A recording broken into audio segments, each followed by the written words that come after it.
Assalamualaikum warahmatullahi wabarakatuh dan salam Malaysia Madani.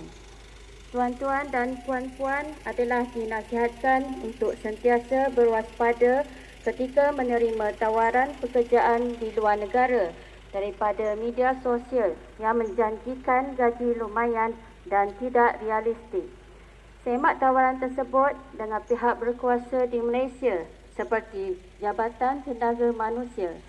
Pastikan anda mempunyai pasport, visa dan kontrak pekerjaan yang sah. Simpan pasport anda dan tidak menyerahkannya kepada orang yang tidak dikenali.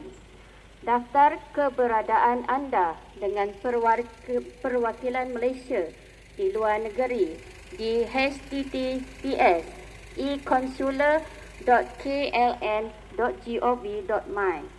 Anda berisiko terjebak dengan sindiket haram di luar negara seperti penyeludupan dadah dan barang kemas emas, kedai wang serta penipuan kewangan atas talian. Lindungi diri anda dan orang sekeliling daripada sindiket jenayah penipuan tawaran pekerjaan. Hebahan khas ini dibawakan oleh Pejabat Penerangan Daerah Dungun. Sekian, terima kasih.